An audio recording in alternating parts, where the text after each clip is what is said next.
Graça e paz à amada igreja, em nome de Jesus, amém? É um privilégio estar mais uma vez aqui para compartilharmos da palavra do Senhor Deus. É um privilégio estarmos na casa do Senhor.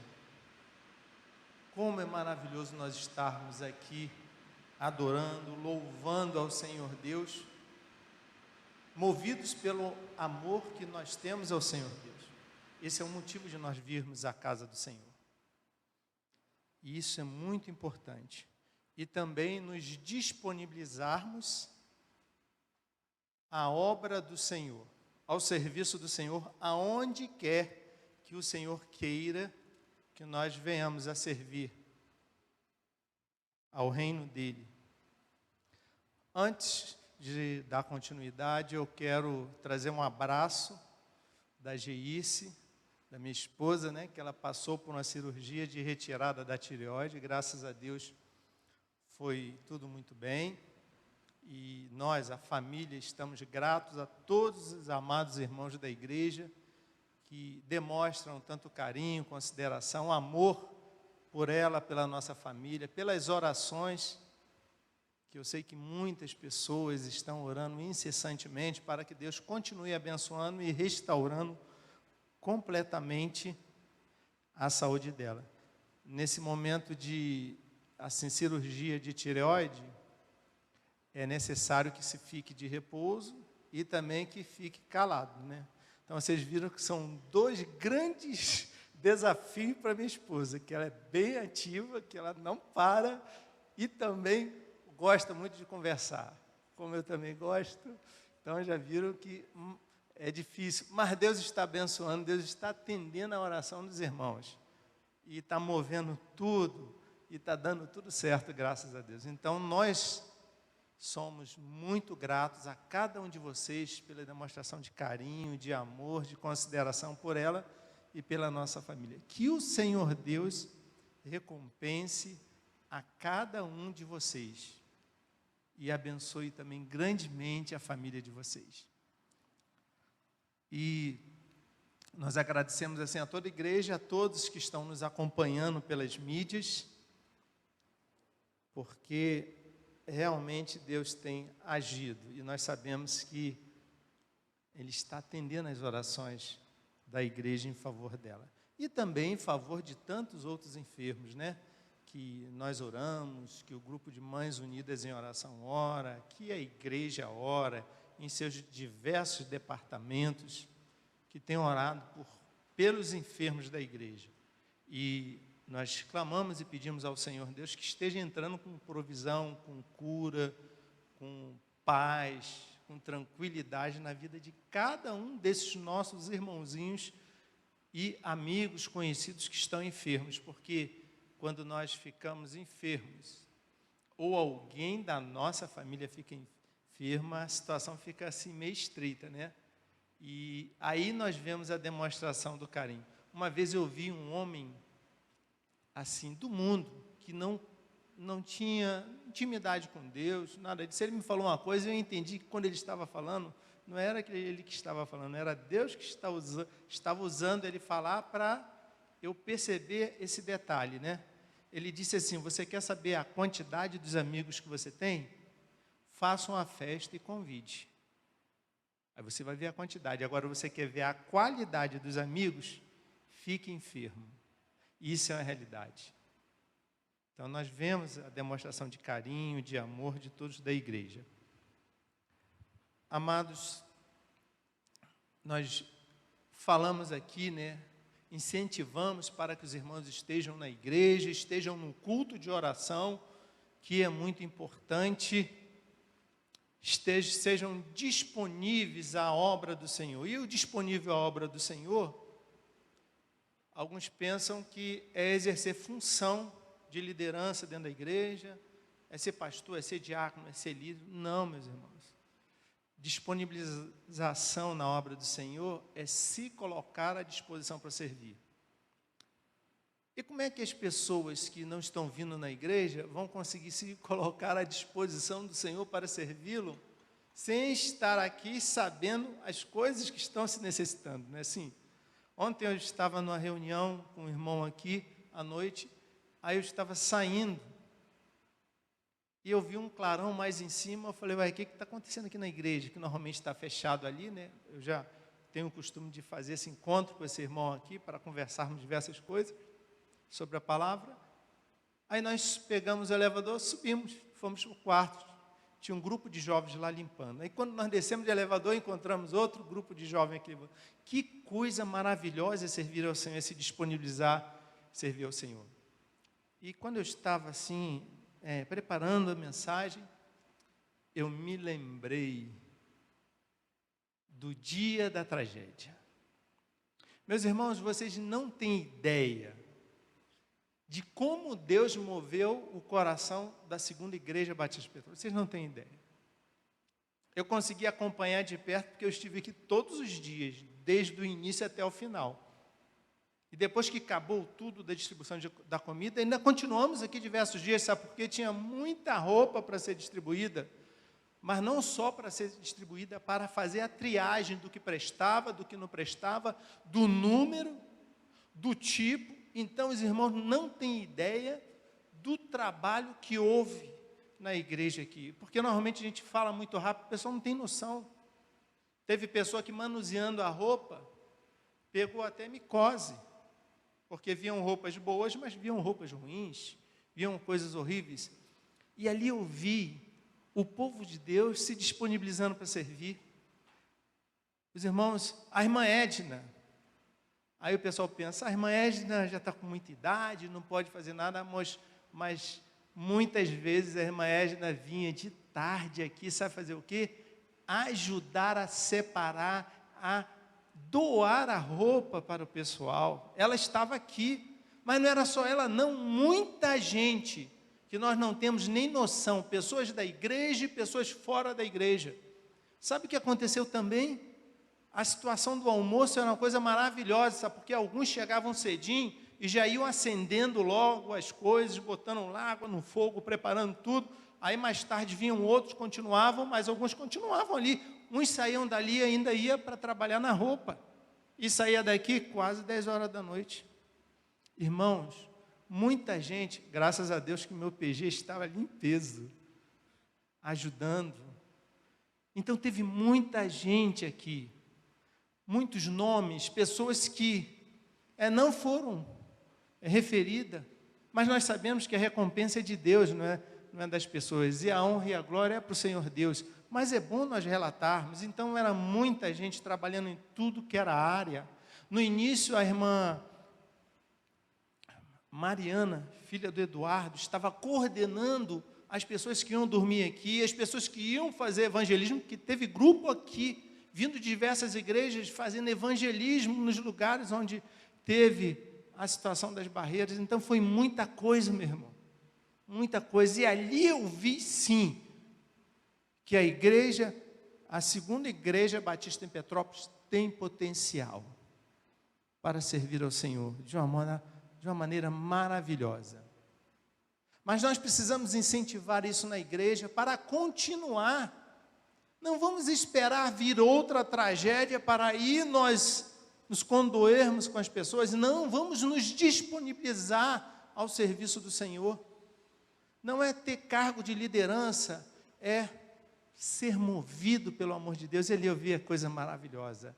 Adolescentes, crianças, adultos, terceira idade. Teve irmã que veio aqui e até passou mal. Teve. E eu vi ali a demonstração do amor de Deus na prática. Então eu creio sim que a segunda igreja Batista de Petrópolis tem potencial. Mas nós precisamos sair da área de conforto. Porque se nós não sairmos da área de conforto, nós não vamos conseguir nos disponibilizar e olhar a obra de Deus, não com os nossos olhos, mas com os olhos do Deus Todo-Poderoso. E aí, meus irmãos, eu falo para vocês, nós vamos ver grandes coisas acontecendo aqui na igreja, grandes coisas. Nós vamos ver muitas pessoas aqui na igreja. Nós vamos ver a nossa igreja como referencial de uma igreja que abençoa a comunidade, como foi lá atrás. Mas Deus não só quer que seja lá atrás, não. Ele quer que hoje continue sendo assim. Então, precisamos nos disponibilizar. No que precisar, é para tirar lixo, é para limpar banheiro, é para varrer, é para lavar, é para orar com a pessoa. Vamos fazer isso, amada igreja. Essa é a vontade de Deus. E diante disso, Deus, focando na oração, me trouxe um texto maravilhoso que fala sobre isso tudo, que se encontra em Neemias. Vamos ler do versículo 1 ao versículo 10. 10 não, 11. Primeiro capítulo. Neemias 1, de 1 a 11. As palavras de Neemias, filho de Acalias, e sucedeu no mês de Quisleu, no ano 20º, estando eu em Suzã, a fortaleza, que veio Anani, um de meus irmãos, ele e alguns de Judá, e perguntei-lhes pelos judeus que escaparam e que restaram do cativeiro acerca de Jerusalém. E disseram-me: os restantes que não foram levados para o cativeiro, lá na província estão em grande miséria e desprezo. E o muro de Jerusalém fendido, e as suas portas queimadas a fogo. E sucedeu que, ouvindo eu essas palavras, assentei-me e chorei e lamentei por alguns dias, e estive jejuando e orando perante o Deus dos céus. E disse, aí ele relata a oração: ah, Senhor Deus dos céus, Deus grande e terrível, que guardas o conserto e benignidade para com aqueles que te amam e guardam os teus mandamentos.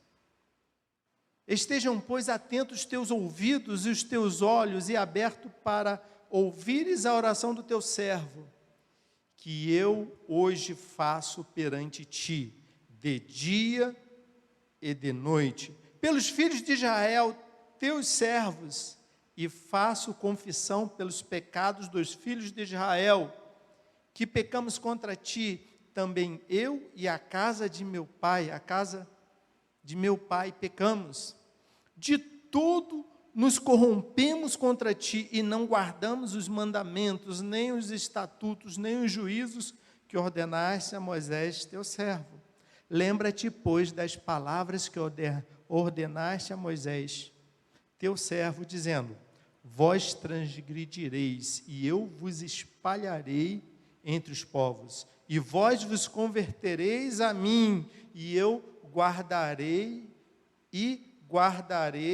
vou ler de novo, e vós vos convertereis a mim, e guardareis os meus mandamentos, e os fareis. Então, ainda que os vossos rejeitados estejam no cabo do céu, de lá os ajuntarei e os trarei ao lugar que tenho escolhido para ali fazer habitar o meu nome. Estes ainda são teus servos e o teu povo, que resgataste com a tua grande força e com a tua forte mão. Ah, Senhor, estejam, pois, atentos os teus ouvidos à oração do teu servo e à oração dos teus servos que desejam temer o teu nome, e faze prosperar hoje o teu servo, e dá-lhe graça perante este homem. Então era eu copeiro do rei. Oremos. Senhor, que a tua palavra lida, ó Pai, alcance os nossos corações. Os nossos corações de nós que estamos aqui, ó Pai. Os corações daqueles teus servos que pela mídia estão acompanhando esse culto.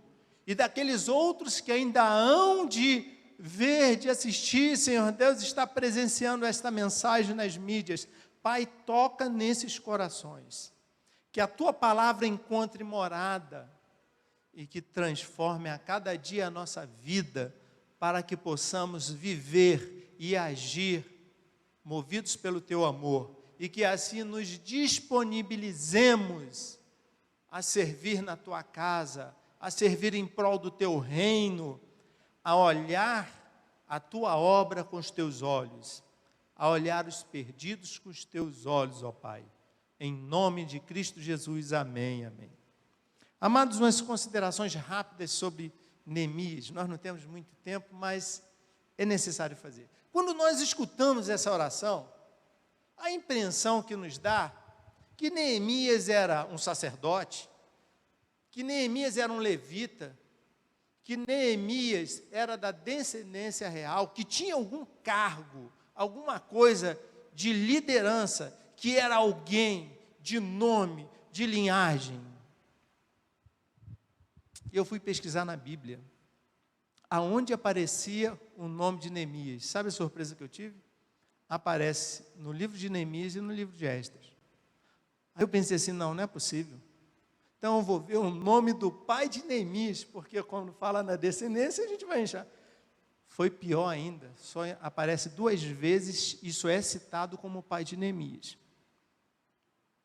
Amados, Neemias não tinha histórico de descendência honrada. Neemias não tinha recebido nenhuma incumbência do Deus Todo-Poderoso até então, na descendência da sua família, como o povo de Israel muito considerava isso, de realizar grandes obras ao Senhor. Mas quando nós lemos esse texto, inclusive eu não encontrei isso na Bíblia, não consegui encontrar essa pesquisa na Bíblia, mas lendo mais alguma coisa, eu soube que Neemias era um dos que nasceram no cativeiro, era eunuco do rei, só que não existe uma clareza, uma informação de que ele era como Daniel, como os outros, Sadraque, Mesaque e Abednego. Não. Então não podia se falar a forma como ele era eunuco do rei. Não podia. Então nós vemos que Neemias, na realidade, no histórico da linhagem, era uma pessoa comum. Uma pessoa que não estava, assim, na referência. E muito menos o pai dele. Um fato interessante é o significado de Neemias. Jeová consolou.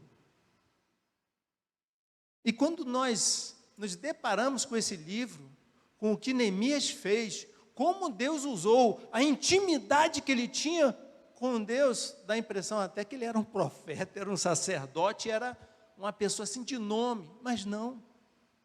Daqui nós já tiramos a primeira lição da nossa vida. Deus não está preocupado com títulos. Deus não está preocupado com nada disso. Deus está preocupado com aqueles servos que amam a sua obra e que têm um coração disponível para servir ao Senhor. Que lição maravilhosa! Quando a gente vê Neemias orando dessa forma, nós achamos que um sacerdote, não. De repente, se fosse nos dias de hoje, era um irmãozinho que fica sentado lá atrás, que ninguém nem toma conhecimento daquele irmão. É aquele que não aparece. Disponibilidade para servir. Como isso é raro nos dias de hoje. As pessoas não querem se disponibilizar. Algumas falam, não, eu não tenho conhecimento, não, eu não tenho capacidade, não. Ah, meu amado, Deus capacita o chamado. Ele pode chamar o capacitado? Sim, eu não vou falar que Deus não chama o capacitado. Ele chamou Paulo, Paulo tinha capacidade, mas as capacidades de Paulo, ele considerou como esterco, aquilo que só serve para adubar as plantas. Mas Deus capacita.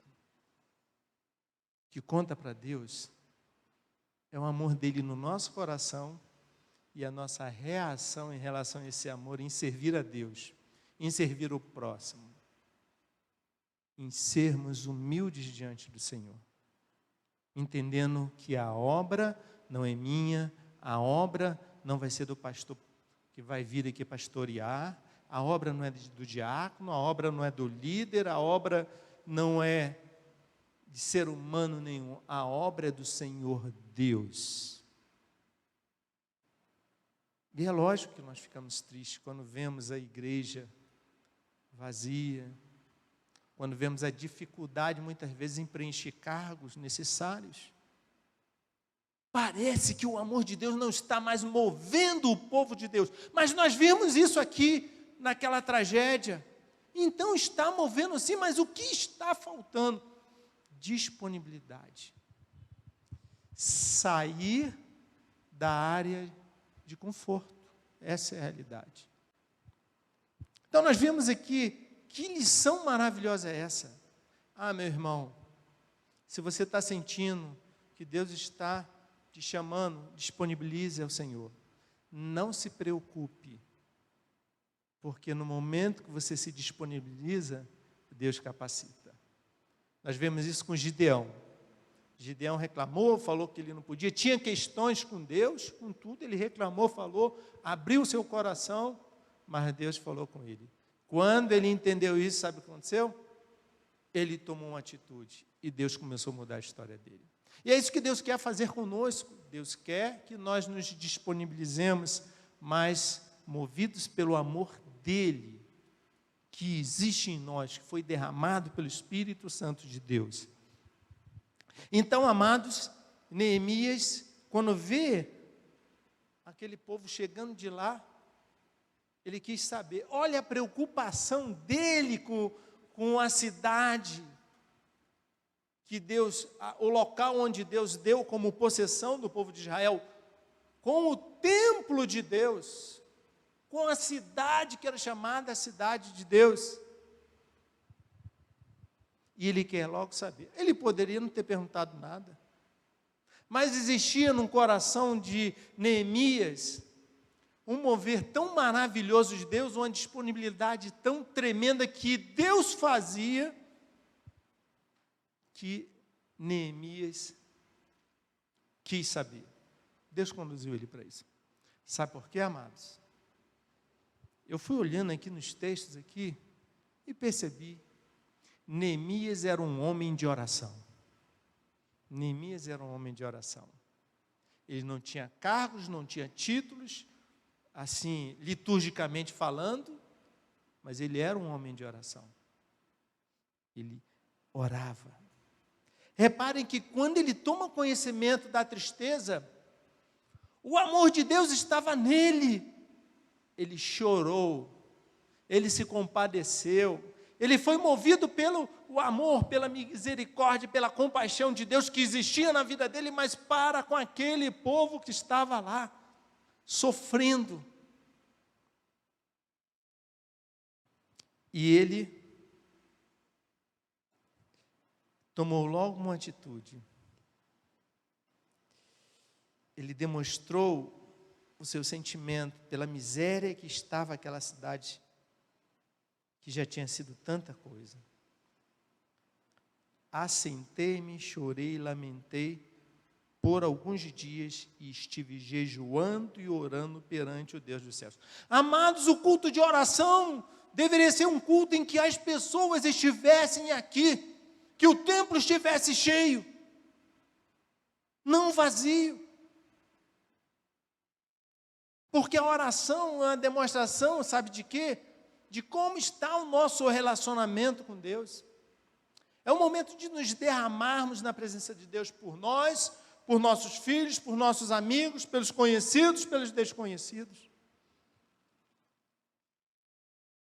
E Neemias era um homem de oração. Como está a nossa oração? Como está a nossa vida devocional? Sim, aí podemos até falar, não, mas eu tenho a minha vida devocional em casa. Eu entro no secreto do meu quarto, eu oro, eu falo com Deus.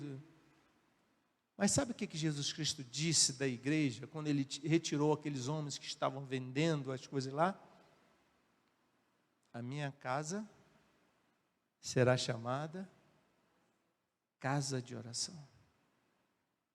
Amados, nós precisamos mudar a nossa realidade. Nós precisamos fazer a casa de Deus ser chamada de novo de casa de oração. Nós precisamos, sim, vir dias aqui, seja os departamentos, seja irmãos que resolvam vir aqui orar. É bom orarmos lá, mas quando nós estamos orando aqui, nós estamos orando como o povo de Deus reunido, movidos pelo Espírito Santo para clamar, interceder em unidade, como o corpo de Cristo presente. Ah, meus irmãos, como nós precisamos fazer isso. E nós vemos aqui essa lição maravilhosa. E nós vimos aqui, no versículo 4, do capítulo 1. E Neemias faz aquela oração tão maravilhosa que não dá para nós entrarmos em detalhes. E outro detalhe que nós vimos aqui, ele conhecia a palavra de Deus. Olha o que ele disse assim, no versículo 8. Lembra-te, pois, da palavra que ordenaste a Moisés, teu servo, dizendo. Para ele falar isso aqui, ele conhecia a palavra de Deus.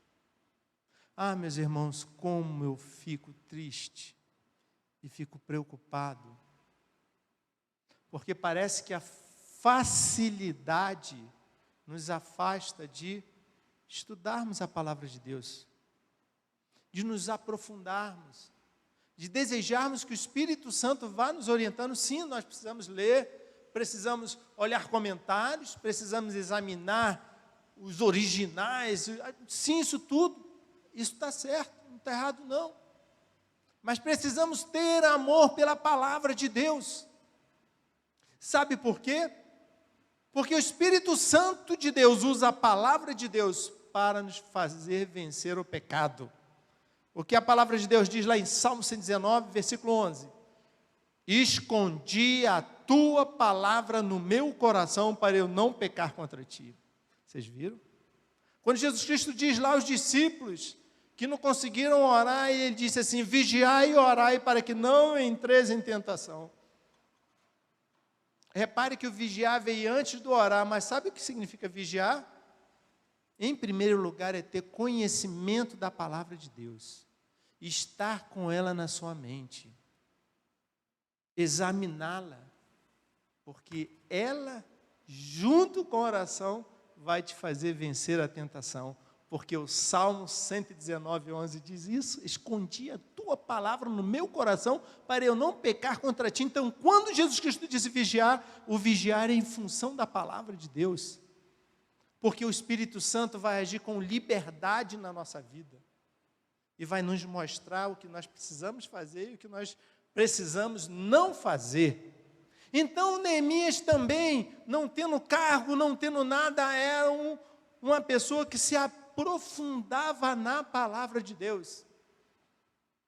Se eu não me engano, no Salmo 119, versículo 165, tem uma promessa para aqueles que amam a palavra de Deus. Ela diz assim lá no versículo, muita paz tem aqueles que amam a minha lei, e para esses não há tropeço. Esse tropeço que ele fala é queda, porque os tropeços vêm na nossa frente, mas o Espírito Santo nos mostra e nós desviamos daquela pedra de tropeço e não tropeçamos e caímos. Então, a outra característica de Neemias era amar a palavra do Senhor. Aí nós começamos a entender que quanto mais nós nos aprofundamos na palavra de Deus, quanto mais nós nos envolvemos na oração, ter prazer em conversar com o Senhor, ter prazer em aprofundar o nosso relacionamento com Deus, o Espírito Santo tem mais liberdade para agir em nossa vida. E Ele vai conduzindo o nosso caminho. E era isso que Ele estava fazendo já lá no Velho Testamento, isso. Que coisa maravilhosa. E Ele relata, lembra-te, pois, da palavra que ordenaste a Moisés, teu servo, dizendo, vós transgredireis, e eu vos espalharei entre os povos. E Ele fez isso. e vós vos convertereis, ou seja, iam se arrepender daquilo. Se convertereis a mim e guardareis os meus mandamentos, a palavra de Deus, e eu os fareis, Então, ainda que os vossos rejeitados estejam no cabo do céu. Olha só, ele deu um local de muita extremidade, muita distância. De lá os ajuntarei e os trarei ao lugar que tenho escolhido para ali fazer habitar o meu nome, de volta para Jerusalém. Amados, nós precisamos nos disponibilizar, mas sabe o que vai nos fazer disponibilizar? O envolvimento com a oração e com a palavra do Senhor. O conhecimento da palavra do Senhor. Eu não acho que não tem que se fazer isso, mas fica aí um pensamento para vocês. Não precisa levantar a mão, nada disso. Quem sabe o nome de todos os livros da Bíblia? A gente não pode perguntar isso, é falta de ética. Mas eu estou falando para a pessoa pensar. Você sabe? Mas pastor, o que isso quer dizer? Você sair falando vai ser orgulho. Mas você conhecendo quer dizer que você está amando a palavra de Deus mais. Você pode amar a palavra de Deus, mas Deus quer que você ame cada vez mais. A Bíblia eu vejo assim, como em diversos níveis. É como se fosse uma cebola. A cebola não tem diversas peles, não é? A Bíblia é assim. Ela tem um ensinamento que está ali na superfície. E as pessoas entendem com mais facilidade. Mas tem outros que só com a iluminação do Espírito Santo a gente consegue ver. E aqueles que veem isso e ficam orgulhosos, volta para o anterior. Porque não é ação do homem, é ação de Deus e do Espírito Santo. E assim Deus vai fazendo aprofundar. Então, saber todos os livros da Bíblia não quer dizer nada, mas não saber quer dizer alguma coisa. Olha só o problema. Então nós vimos aqui. E a palavra aqui continua.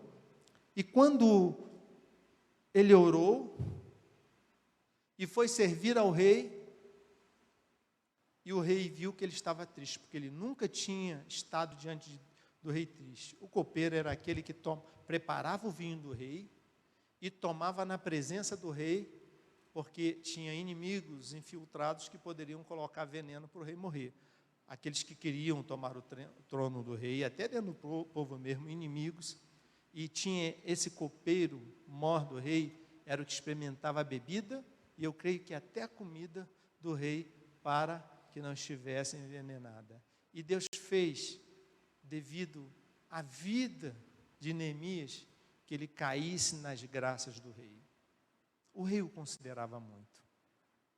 Eu creio que o rei o considerava mais do que todos os generais, todos os governantes que ele tinha.